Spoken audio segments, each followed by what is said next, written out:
Hey, everybody. Thanks for tuning in to the Your Gray Matters podcast. My name is Jason, here as always with my dad, your host, Neil. Hey, Dad, how you doing today? Actually, hi everybody. Actually, I'm annoyed today. I'm sick of the way that people are distressed with the housing challenge in this country. We don't have enough homes for people. It costs too much to get a home. Renters can't afford to be there. And today, we're doing something different. Let's find some answers because on this show, we look for solutions. We don't try to sit in the problem. The solution is in renting, and we're going to talk about rentals today. Can landlords make enough money to keep offering homes for people, or is there just government interference? I don't understand myself. So today we have three real top experts in the world of real estate, the legal implications of it, and actually someone who works with tenants and landlords. And a simple question: how are we supposed to build houses if entrepreneurs can't make money at it? So, yeah, I'm annoyed. Yeah, but you know what? It's a fantastic episode talking to those experts. Also, interestingly, this episode you'll notice is actually co-branded with another podcast called the Cressy Ontario Landlord Series podcast. One of our guests, Kevin Breitner, hosts that podcast. And so you're going to notice that in this podcast, at a certain point, it looks like Neil is being introduced. And that's because indeed he is. He's being introduced to Kevin's audience. Other than that note, I think we're ready to go. Yeah, let's get an answer to this. Everybody, please pay attention. Maybe I'm wrong, but I don't know how we build houses or rental units if people can't afford to build them or to rent them out. Doesn't make sense to me. And some of the answers, maybe, are coming up next. Please remember to like, subscribe, enjoy the episode. Thanks, everybody. Hi, everybody. I'm Neil from the Your Gray Matters podcast. How do you like my new swag? Cool, eh? Covers up my gray hair with my gray hat. It's just perfect. We want to welcome you back, everybody. And as you know, we have built this podcast to introduce you to important people, great people who are doing great things. We love disruptive technologies, different ways of doing things that help people. And tonight, we are doing something a little bit different. We don't just have one great guest, we have three of them. And we are diving into a subject that is big news in this country: Canada's housing. Where are people going to live? Can they afford to buy? Are they able to sell? But tonight we look at what happens when you want to rent. And I have to tell you, these three people sitting here in front of you are three of the best, most experienced people that you could find. And we highly recommend every one of them to you to get information. Let me tell you quickly who they are. The first one is Kevin Breitner. You can guess which one he is. He's the one with the red hat. Um, and I've known Kevin for many years. Kevin is CEO and founder of Complete Real Estate Solutions and Investments, lovingly known as Cressy. It's a real estate team powered by Remax, and this is a real group of professionals, investors, and they actually offer to you, Cressy, everything that you need to know for residential, commercial, investments in real estate, and not only that, a great product to help landlords manage their properties. And with that, they also have, Kevin has the Ontario Landlords Series podcast, which you're going to hear about tonight. With Kevin, we are really lucky to have Kayla Andrade. Kayla, well known in the real estate world. She's a dedicated advocate, landlord consultant, and ambassador for Landlord Credit Bureau and Front Lobby. She founded Ontario Landlords Watch. It's a grassroots advocacy organization that supports landlords, tenants, and taxpayers by addressing rental housing market challenges and legislation. Legislation. We're going to get into that. And we're also very lucky to have this gentleman, Rob DeLisi. He's the managing partner and licensed paralegal for Stonegate Legal Services Professional Corporation. He's a manager, he's a real estate investor, he is a terrific educator, let me tell you. And he works with landlords to help manage risk and build sustainable rental businesses. Everybody, welcome to the Your Gray Matters podcast. Thank you. Thank you. Yeah, thanks for having me. Hey, everybody. For those of you who are watching it on the Cressy channel, you already know about Kevin Breitner and this great show. And Kevin, I'm glad to be on your show. Yeah, no, Ontario Landlord Series, right on our podcast here. We're always speaking to landlords to educate and inform them with what's going on and what they need to know. And Neil and I have actually crossed paths for the first time over a decade ago, as Neil is a licensed mortgage broker as well as a real estate investor.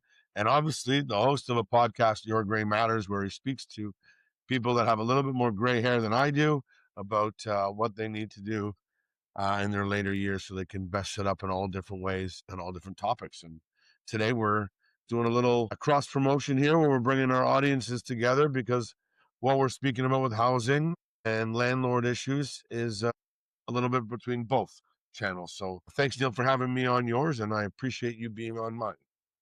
And thank you very much, Kevin. I really appreciate this. So, Kevin, I wanted to ask you, what drew you into this space?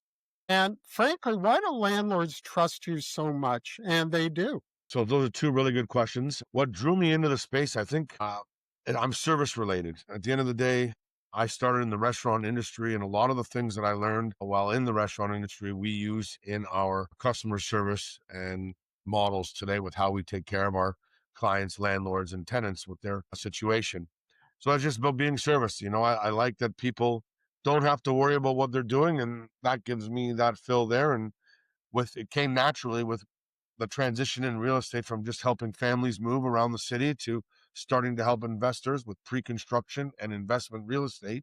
We then got into managing their properties so that they didn't have to worry about the day to day. And then it grew even more into why these two amazing people are also here to talk about things, is they're part of the team that I've built around myself so that the landlords are getting the right information, up to date information, and all the information so that they can make an educated, informed decision for their specific situation. And that makes sense. And what a lineup you have on your show. I have to say, I'm so thrilled to meet Kayla and Rob, myself. And Kayla, you have become a real voice for landlords in Ontario.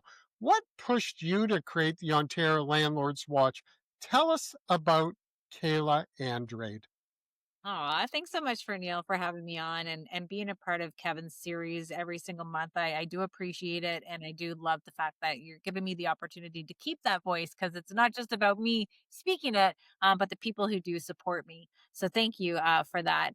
Ontario Landlords Watch started back in 2010 when the city of Cambridge made landlords responsible for their tenants' delinquent utility bills. We had drafted a petition trying to stop it at the provincial level after we kind of hit the wall with the municipal. And that had, got a lot of traction. But at the same time, it came back with notes from the community asking me to help them fight the Residential and Tenancy Act at the Landlord Tenant Board. So I really took a pause and understanding that it's not just about water billing. There's a bigger issue that these landlords are facing. And if the landlords are facing it, then the tenants are facing it. And in turn, our taxpayers are also paying the piper for just the mismanagement, I think, of the housing crisis that we live in. So that just has brought everybody together through a Facebook group in which anything that happens in housing, I'm always making sure that I inform our community about it. I'm making sure that I'm including them in the discussions and making sure I'm there to support them through their journey as being a landlord in Ontario because it's very difficult. Yeah, so I picked you up and thank you for that. And just as I move over to you, Rob, you work on the front lines managing rental properties. I want to ask you today, in your opinion, let's kick off from here. What is the number one issue facing landlords today? My God.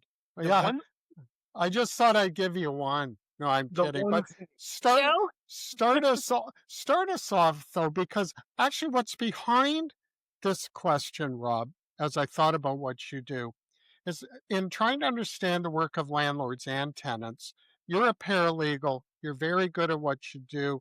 I wanted to also look at what landlords need. My question to you is correct in your opinion. What are the issues? But also, you're a paralegal. Does a landlord, does a tenant need a paralegal? Do they need lawyers nowadays to even rent? Like, jump in wherever you like. But I know, having had paralegals on this show, you all do tremendous work, really tremendous work. I So, really appreciate that. So I'll start off with one that I know Kayla shares the passion with me is the Ontario Landlord and Tenant Board. I'm going to say that that is probably the stone in the shoe that every landlord faces because, as landlords, because I'm a landlord myself, we provide housing. We do our best to provide housing. Yes, it's an investment, but then when the tenant doesn't do their part, we now have to wait to get to the Landlord and Tenant Board, which can now take, I'm going to go worst case, 4, 6, 8 months if there's delays just to be heard. And, the Landlord and Tenant Board talks about access to justice. This is not justice when you're choking the people that are providing housing. And Kayla, you can chime in on this, but the small landlord is the majority of the people that provide housing. It's not the big mega corporations. So if you strangle the individual investor, they're going to back out of renting rental properties, and then the government's going to have a bigger issue. Now, leading to the other thing is you asked if they need to hire a lawyer. You can hire a lawyer, but in this line of work of dealing with landlords and tenants, it's usually done by a paralegal, not by a lawyer. And the reason being is that lawyers usually work in the higher courts, where paralegals advocate in the smaller courts known as tribunals. okay. And that's we advocate. Our office is advocating strongly for the landlords and people like Kayla, who's on the front line advocating to these government individuals, which I can't comment on too much. And then we have Kevin Bretner trying to manage these properties for these landlords, trying to do their due diligence and due process of dealing with these tenants.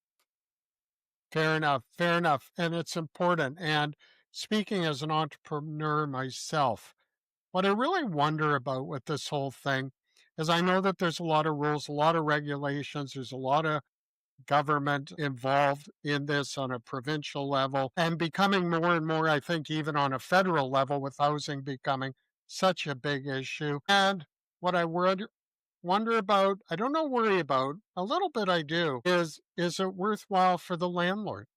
Can you still make money? Can you have a nice life? And it's simply a question because normally entrepreneurs, if they can't win, they don't normally do stuff. But we need housing. We need housing, and we need it to be affordable. So anybody who wants to answer, please jump in. Oh, I'd jump on that one. Well, You know what? Like I was like, this is our cup of tea. You know what? You're right that we need housing. Is it a good business to still be in? Not at today's numbers and what's coming in. It is elsewhere in the province. It is elsewhere in the states. And you're like you said, Neil, is that there is a lot of government involvement at the provincial level. That's the ones who are supposed to be really harmonizing what is going on in our industry and fixing what is wrong. And then we have the federal government coming into the pile now and saying, look what we can do. And then we have the municipal government. This is where municipal are like, okay, like, the province passed us this responsibility to deal with the affordability housing crisis. And now we have to come up with municipal bylaws and policies and try to do that as well as a municipal government, in which they're getting it all wrong. They're doing landlord licensing, they're doing water billing, they're doing the short-term rental bans. They're also do rent eviction bans. They're preventing landlords from, being able to evict tenants in order to complete renovations. Meanwhile, we're like, hello, like you want these tenants in safe housing. Now you're making it harder for us to get them to relocate so that we can do the work and have them come back at the same rate. So a lot of it's coming down to multiple levels of government not speaking with each other and not speaking with the stakeholders. They may speak with the developers, but the developers are now obviously based on recent news, they're suffering. They're struggling to get their projects on the go. They're struggling to get the funding.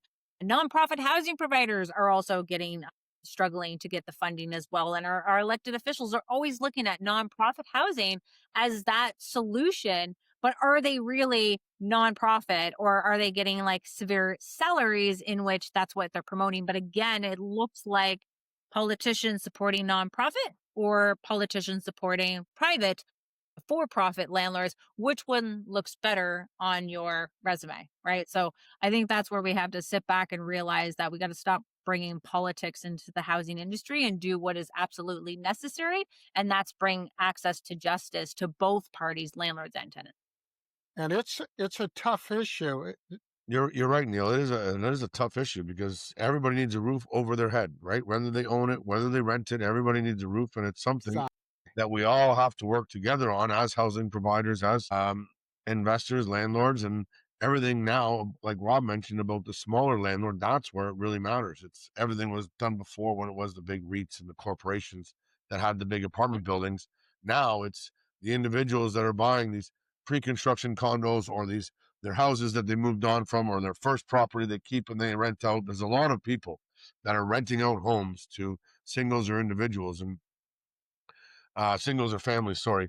But with what you were saying there, with is it right now still a good time to do it? Kayla said, not where the numbers aren't there, and that's right. We do this all for numbers, right? It is an investment. We do it with money to make money, but the way to do it is to protect yourself right now and get something where you're turning a single family into a multifamily, where all the municipalities are allowing you to get a minimum of 3 units.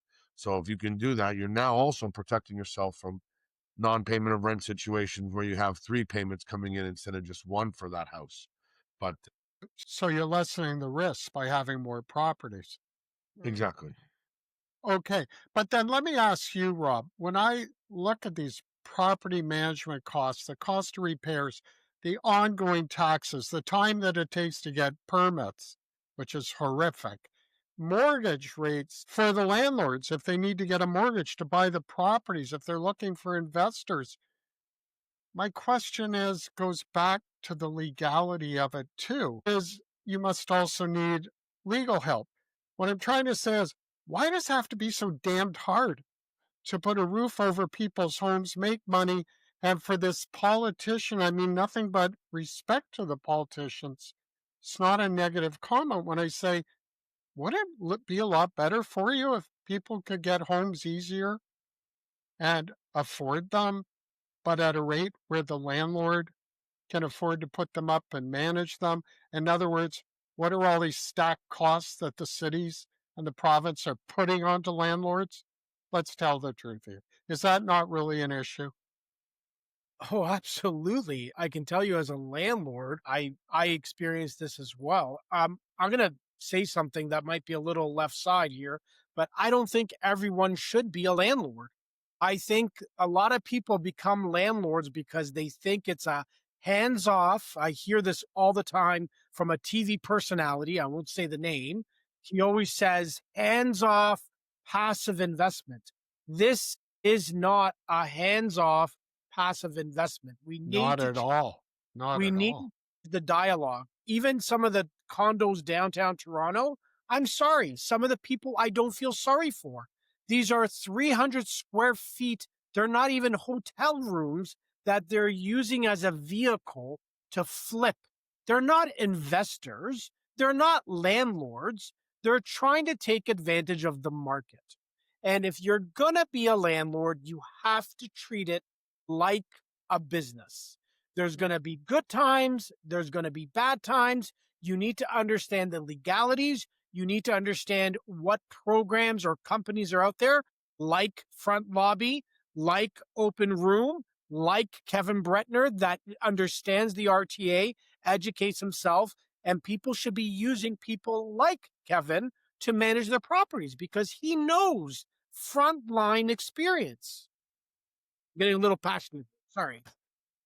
Well, actually, based on what you just said, Rob, and I prefer my ignorance on this because my real estate investing for years and years and years has been passive because I don't know how to fix a pipe. I don't know how to fix a broken toilet. So it doesn't appeal to me. So I get passive income. But nobody can survive if everybody has passive income in real estate. Somebody has to fix something and offer something. And so you raised an interesting point, Rob. And again, Kayla, Kevin, click in. So are there no requirements legally, no training, required training to be a landlord, same way that I have to pass courses and upgrade every bloody year to keep my mortgage license? And that is proper. Real estate professionals have to qualify. How the heck can you own rental property and not have to earn the right to do so? Or am I just way off, guys? Same reason we let everybody reproduce. We can't stop some things from happening, right?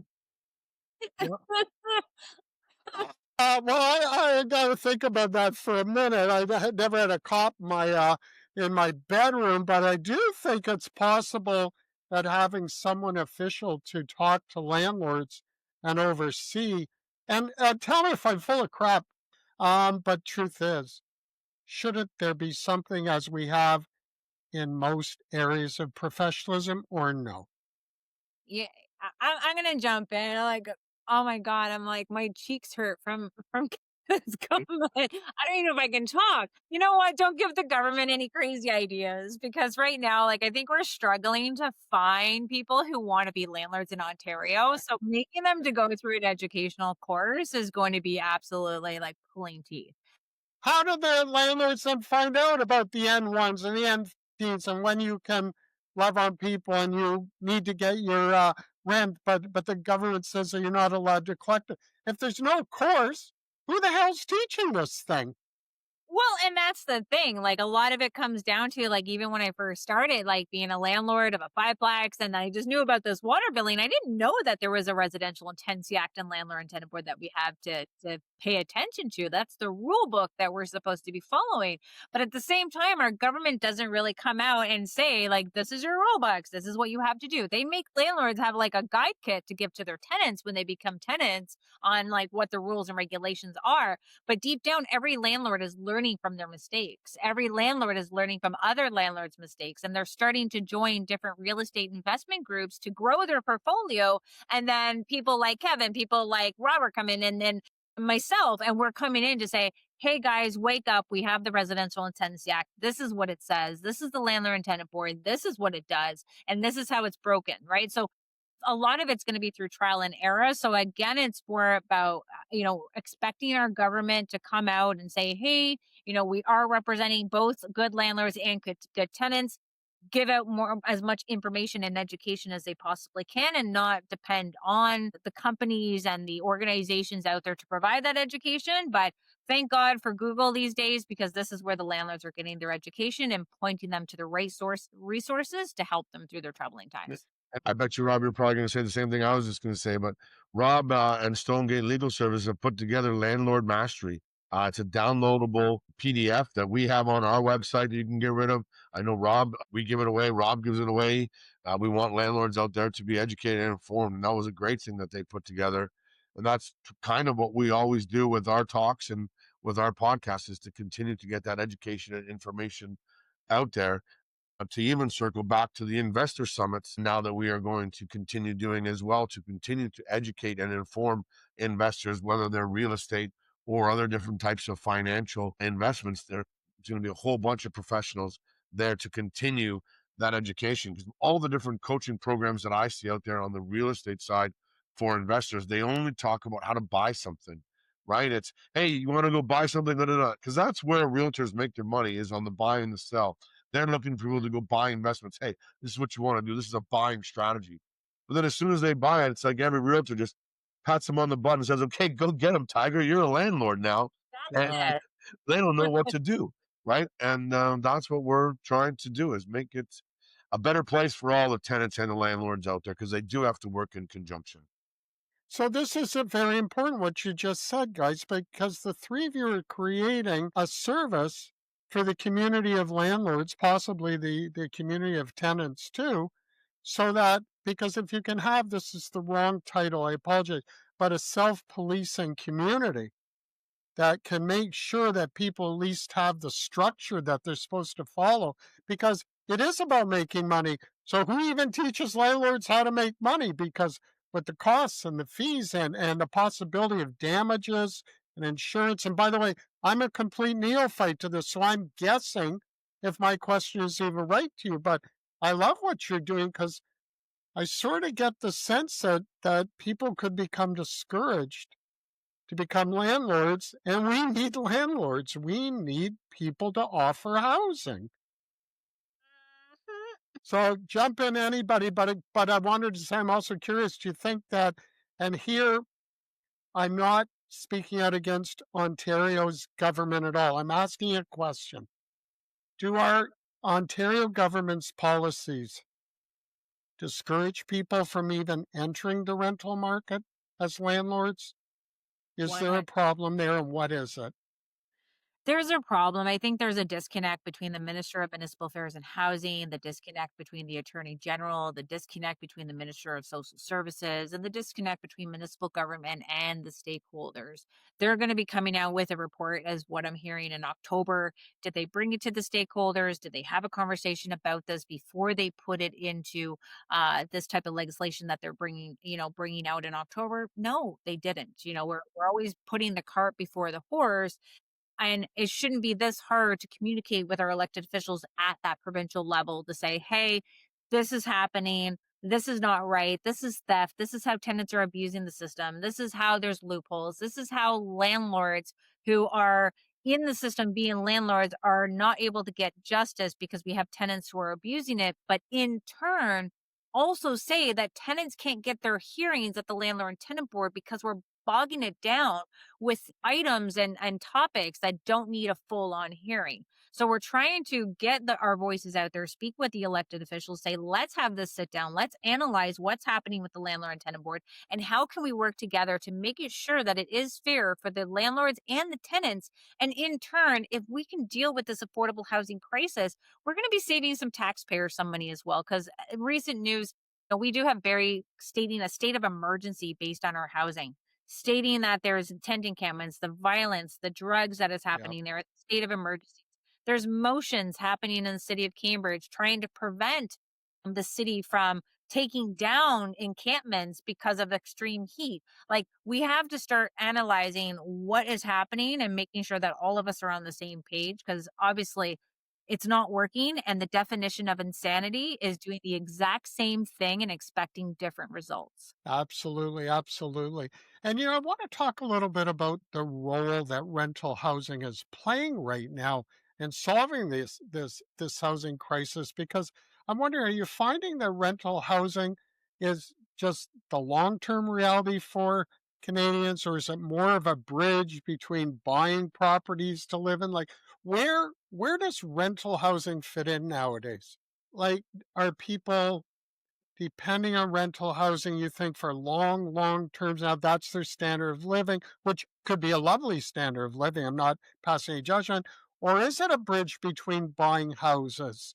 And if it is, maybe that's why the government maybe isn't paying enough attention to it. I'm just wondering. I'm trying to make sense of all of this. I think rentals used to be a bridge to buying. Now it's just it's what they have. It's the only thing they do have. So a lot of people are falling into the rental trap, I guess you can say, because the cost of living is high. And to come up with a down payment, I'm just speaking for Toronto purposes, the average home being almost $1 million, like for someone to save up for that is going to take a very, very, very long time. Yeah, 2 lifetimes. Yeah. Exactly. Unless the bank of mom and dad helps out, which I'm seeing a lot of right now as well. I don't know, Kevin, if you want to throw in there. Yeah, so a few years ago, 33% of Canada paid rent. That number is closer to 40% now, if not higher. It's going to continue to grow. I truly think over the next 10 to 20 years, we're going to see that dividing line of owning real estate be a change in our demographics to your lower class, middle class, and upper class. Canada is such a new country. We're so new to everything in our real estate compared to the rest of the world. We had that big hike in prices that we went through this last few years, which I think a lot of people got fooled into thinking this is normal. The speculators, Rob mentioned those type of investors earlier, the speculators that got into pre-construction. The number that I heard recently is $14.2 billion is going to be lost in GTA condo speculators because of this condo crash. We were never building in my 13 years in real estate. We've never built to what the Ontario government wanted us to build for our number the entire time until 24 and 25. We've now surpassed that number by about 10,000 roughly each year. And now we have an abundance of units because of everything that's gone on where people are not closing on them, walking away from them. There's money and deals to be had out there that people are just sadly, I think, making poor decisions, not being educated again, where they don't realize that they might have a secondary option. When you hear about somebody willing to walk away from hundreds of thousands of dollars on a purchase, where if they just got an investor on board, ended up closing on it, did something where they could get through the next 5 to 10 years, because real estate is a get wealthy slow. It is not a get rich, Correct. right? It is a Correct. long-term play. And people over the last few years really thought that, hey, I should be able to buy a house this year, and next year it's worth $50,000 more. And that's, $50 to $100,000 more. There was one place that went up a few $100,000 from when it was bought in November to then when it was resold in January. That's from 21 to 22, which is absolutely crazy. Great Christmas present for that guy.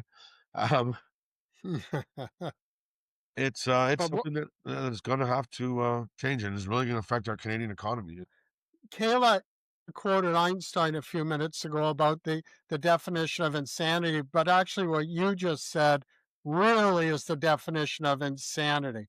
So here's what I heard. We need homes. Landlords can't afford to buy them. Investors don't know how to buy them. They walk away from them, which means nobody's possibly living in them.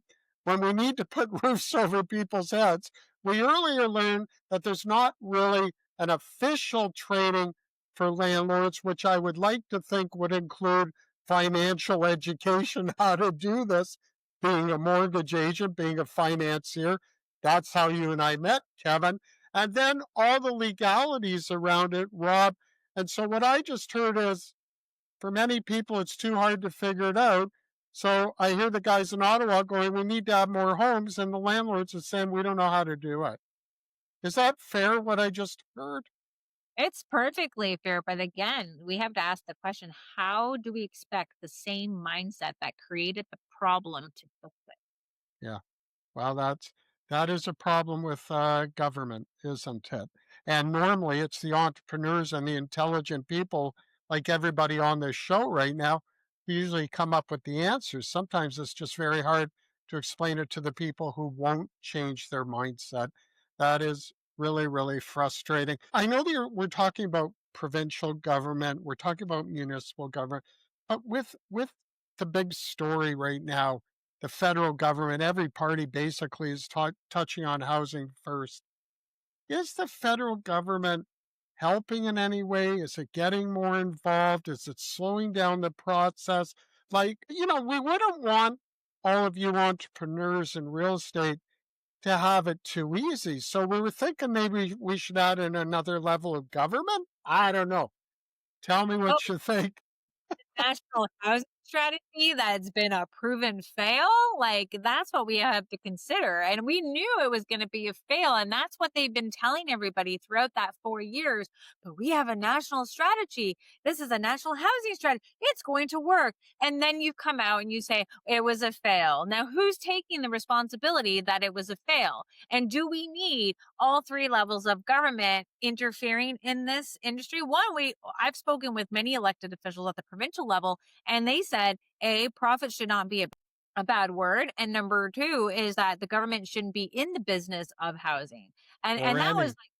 like, and guess what? Now being associate to the Minister of Housing, they're no longer the associate to Minister of Housing. So again, they really need to say who is responsible, and we need to be the one overseeing this. And when we do have municipal government doing what they're doing right now, where is the province stepping in and saying, hey, come on, municipalities, you can't be doing rent eviction bylaws and short-term rental bans, and you can't be doing landlord licensing, and you shouldn't be doing this water billing, because when the province does something could do something good, then the municipalities are over here doing something bad. And now they're playing tug of war with each other. So someone's got to come to the party and someone's going to say, this is what we're going to do. Ideally, we want them out of it and let the private sector do what they do best. But again, these are a wish list and Christmas is just around the corner.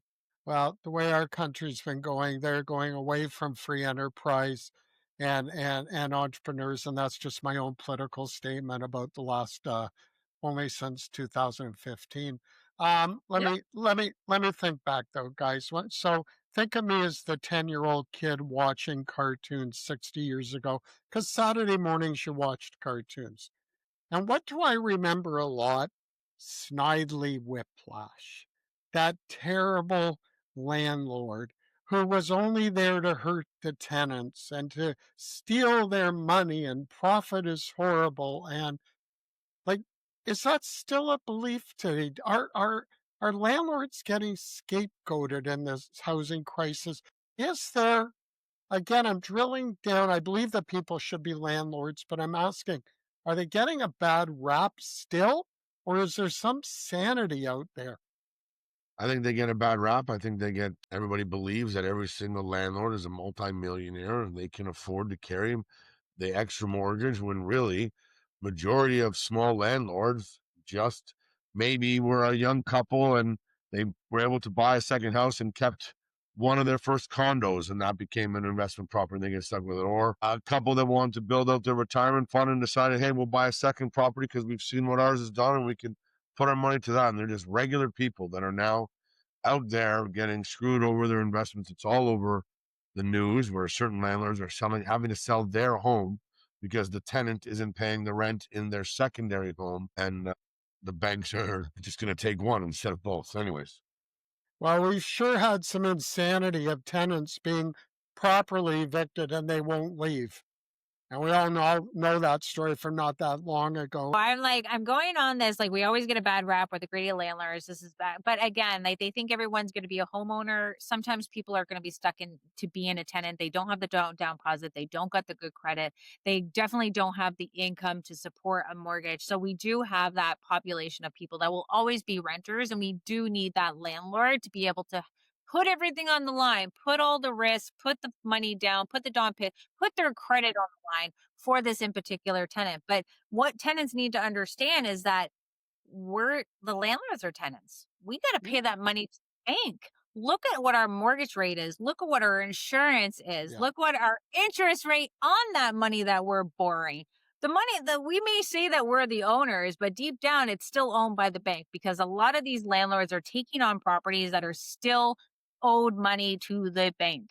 And it's hard to, say that you're getting up there in paying this property off when we have such the unpredictability of like Canada, the Bank of Canada playing with those rates, not Yep. letting landlords know, like, are we going up? Are we going down? Like, what's happening? So again, landlords are just tenants themselves. And that's just what they have to understand, that we're all in this game together. We just now need to come together at that table to be able to say this is what's happening, but come with solutions. It's not about complaints anymore. I think a lot of our elected officials, our landlords, our tenants, we know the issues. It's about coming to the table together now and creating something different.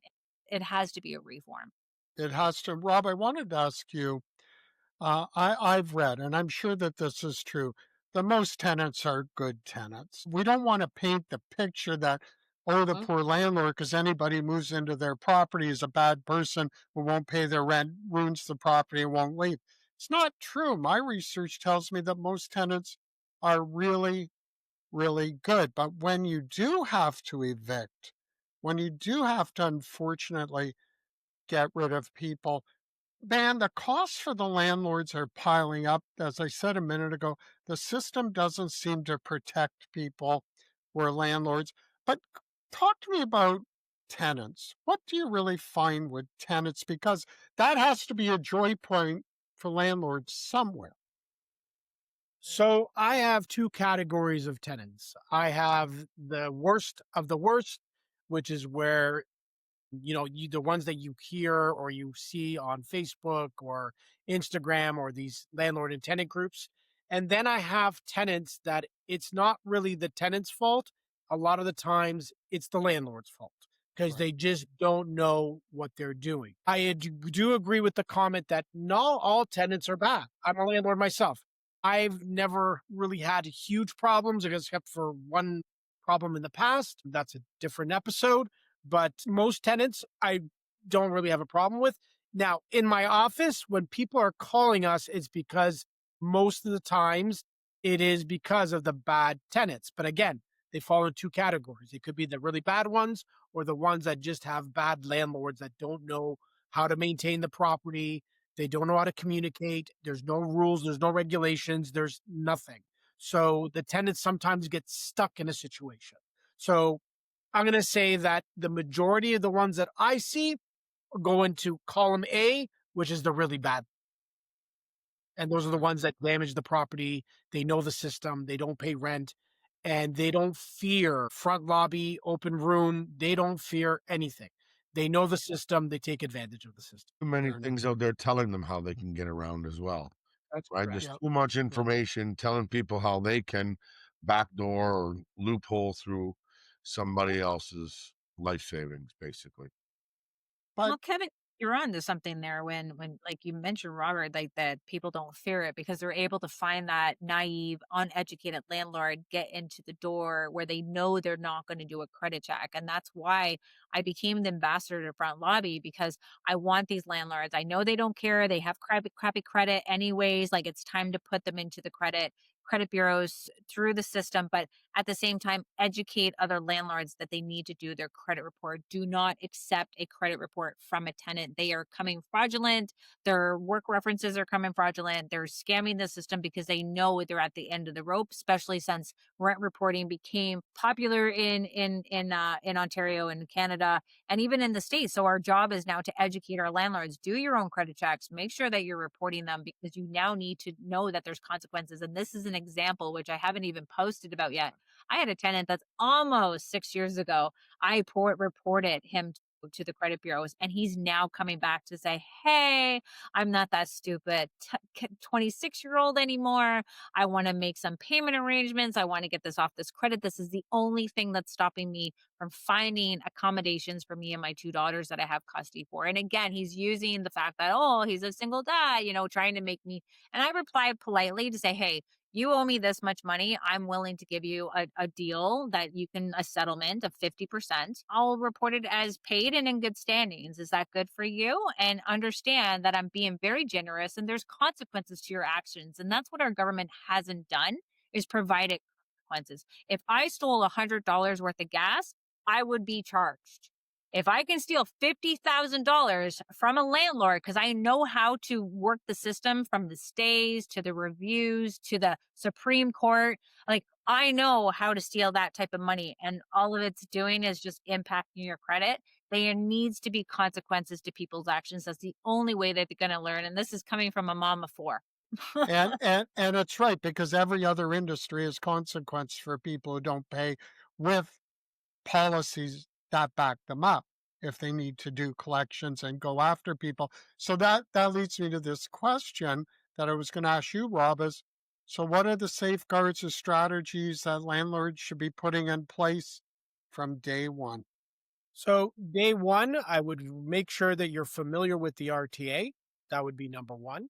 What does RTA mean? The rental, The say what it residential means. tenant act. So that's the legislation that governs landlord and tenant matters. I would qualify the crap out of your tenant, and including that would be using front lobby. And if you are not an experienced landlord, hiring, I would say Kevin, but someone like Kevin that understands the ins and outs of the laws so that you are safeguarded. At least you are doing your due diligence. Don't go in blindfolded. At least understand what you're getting into. I have worked with not Kayla directly, but I've done stuff with front lobby. So I know what they do. And it's even good for tenants because they can report good credit and bad credit. We use Front Lobby with our program when we're placing tenants, and One of the best stats that I say all the time to our landlords is when we're looking at a tenant, we tell them, hey, with our program here, we can positively rent report, because everybody needs credit, whether you're buying a house, buying a car, just getting a credit card. That's something that everybody looks at. So by them signing a form, we can positively rent report. We don't need them to sign that to negatively rent report. But I say this because the statistic that I saw was 68% of tenants love this program, right? That tells you that 32% don't, 3 out of 10 that don't plan on paying their rent on time. So now when you're vetting somebody, you're now going for the best out of 7 instead of the best out of 10. And you're right, Kevin. Like this is, and Robert, like it's the good and the bad. It's not a bad tenant list. It's about holding the tenants accountable. It's also pulling that rent reporting to the credit bureaus to reward our good tenants who paid and whoever paid through COVID. It's also their system where you can remind tenants easily, not very like controversial, like, hey, rent's due. The system reminds the tenants that their rent is due. It also allows the landlords to update that record. So it's not just staying on their record and they can't, achieve to get rid of that debt. It helps them be able to report those payment plans to the credit bureau. You can also report your co-signers. So if you have someone else that wants to have good credit, you can report your co-signers with Front Lobby as well. And I'm hoping that our attorney general sees that this is something that is needed for our industry to bring back the transparency and the accountability to the housing industry. And I know our federal government also talked about, hey, your biggest rent, your biggest expense is going to be contributing to your credit. He obviously didn't talk about the negative, but we do need to understand that more needs to be done from our elected officials to highlight these type of tools and these type of services so that landlords can feel a little bit more comfortable investing into this market because it is very risky. Give them the tools that they need to succeed. Agreed, agreed. As we start to wrap it up, and everybody, today we've heard from 3 amazing experts. They're right on the front line of Canada's housing crunch. Kevin, Kayla, Rob, folks, if you need something, you want to reach out to these people. And I'll tell you, a good place to start is Kevin Breitner. He knows what's going on. He knows how to talk to people. He's a big man with a very big heart and a much bigger brain, actually. And I have to tell you, and I've known him for years, and I recommend him. What's clear to me, what the 3 of you have taught me today, and I really didn't know. I never heard of some of the organizations that you even talked about today. And I'm sure that our good producer Jason will on our podcast link ways that people can reach them if they're needed. But it's clear to me landlords are playing a crucial role in providing homes.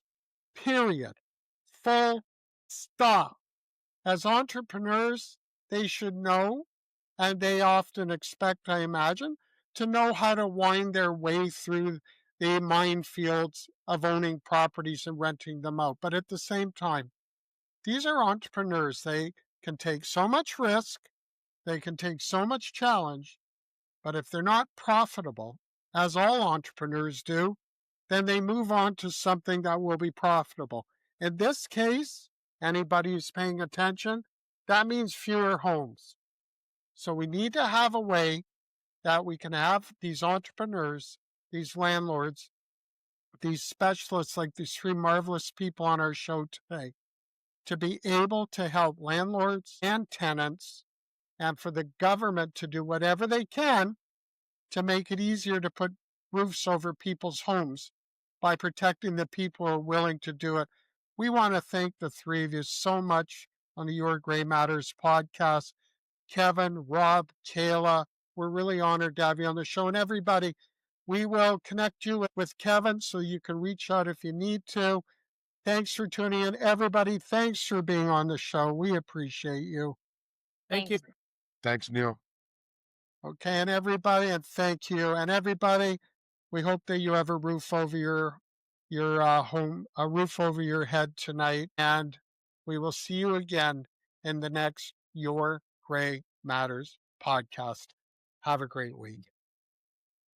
Thanks for watching. If you found it interesting and you liked it, give us a thumbs up. If you're ready to subscribe, click right here. And if you'd like to see another episode, click right here. Tell a friend. Send us comments. Thanks a lot.